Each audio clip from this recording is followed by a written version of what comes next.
ಇದೇ ಸಮಯದಲ್ಲಿ ಭಿನ್ನ ಭಿನ್ನ ಜಗತ್ತು ಇಲ್ಲಿ ನಡೆಯಕತ್ತವ, but we can not perceive it because we can see in the visible range of light only.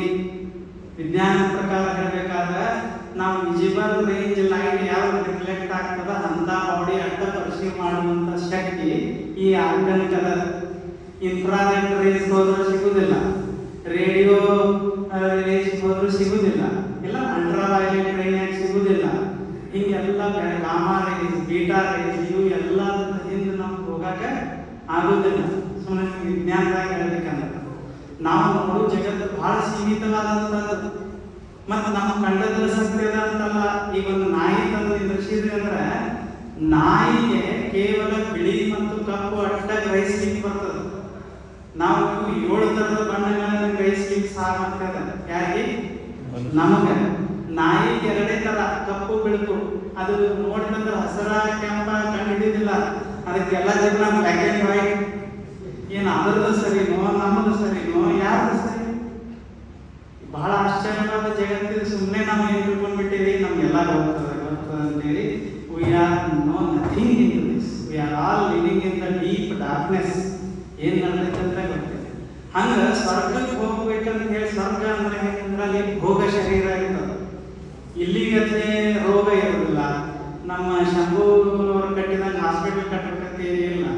ಅಲ್ಲಿ ಆರಾಮ ಇರ್ತದೆ. ನೀವು ಎಷ್ಟು ವರ್ಷ ಬೇಕೋ ಅಷ್ಟು ಅಕ್ಷಯವಾಗಿ ಬದುಕಲಿಕ್ಕೆ ಬರ್ತದೆ.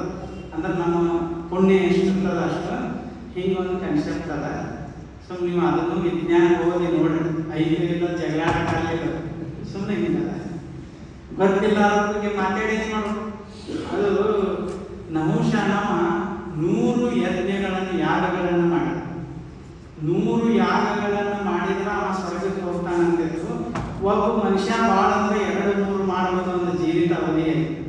ಯಾಕಂದ್ರೆ ತನ್ನೆಲ್ಲ ಸಂಪತ್ತನ್ನು ಅದಕ್ಕೆ ದಾನ ಕೊಡ್ಬೇಕಾಗ್ತದೆ. ಒಂದು ಯಜ್ಞ ಮಾಡಿದ ಮತ್ತೆಲ್ಲ ಗಳಿಸಿ ಮತ್ತೊಂದು ಯಜ್ಞ ಮಾಡಿ ಮತ್ತೆ ಕೊಡ್ಬೇಕಲ್ಲ.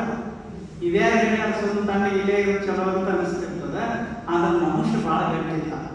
ಅವ ಅಂದ, ನಾ ಸ್ವರ್ಗವನ್ನ ಹೋಗೇ ಬಿಡಬಾರ್ದು ಅಂತ 100 ಯಜ್ಞಗಳನ್ನು ಮಾಡಿದ. 100 ಯಜ್ಞ ಮಾಡೋಣ ಅವನಿಗೆ ಇಂದ್ರ ಪದವಿ ಪ್ರಾಪ್ತ ಆಯಿತು. ಇಂದ್ರ ಅಂದ್ರೆ ಏನು? ಎಲ್ಲಾ ದೇವತೆಗಳ ಒಡೆಯ. ಅಲ್ಲಿ ಹೋಗ್ಬಿಟ್ಟಾನ. ಎಲ್ಲಿ? ಇಂದ್ರನ ಆಸನದಾಗ.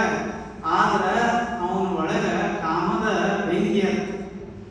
ತಮ್ಮ ಮನೆಯವರನ್ನ ಶುಚಿದೇವಿ ಅಂತ ಏನದಾರ ಅವ್ರನ್ನ ನೋಡ್ಬೇಕಂತ ಒಳಗೆ ಹೋಗಿತ್ತು. 100 ಯಜ್ಞ ಮಾಡ್ಯಾನ. ಅಲ್ಲಿ ಹೋಗ್ಬಿಟ್ಟಾನ. ಅಲ್ಲಿ ಹೋಗ್ಬೇಕಂತ ಎಷ್ಟು ಜೋರಾಯ್ತು. ಕಾಳೋರಗ ಕಚ್ಚಿ ಅದು ಮೈಯೆಲ್ಲ ಏರಿತು. ಇಷ್ಟೆಲ್ಲ ಪುಣ್ಯ ಮಾಡ್ಯಾನ, ಎಲ್ಲ ಮಾಡ್ಯಾನ. ಅಲ್ಲಿ ಹೋಗ್ಬಿಡ್ತಾನ. ಅವನಿಗೆ ತಡ್ಕೊಳಕ್ಕಾಗಲ್ಲ. ಎಷ್ಟು ಎಳೆದಾಡ್ತಿರ್ತದ. ಆಶ್ಚರ್ಯ ಇದು. ನಮ್ಮನ್ನು ಸ್ವತಂತ್ರವಾಗಿ ಬಿಡುವುದಿಲ್ಲ. ಎಲ್ಲ ಒಳಗ ಆಶೆಗಳು, ಆಮಿಷಗಳು, ದ್ವೇಷ, ದೋಷ ಇವೊಂಥರ ವಿಷ ಇದ್ದಂಗೆ. ನಾವಂತೇವೆ ನಮ್ಮ ಮನಸ್ಸಿಗೆ ಬಂದದ್ದು ನಾವು ಮಾಡ್ತೇವೆ ಅಂತ.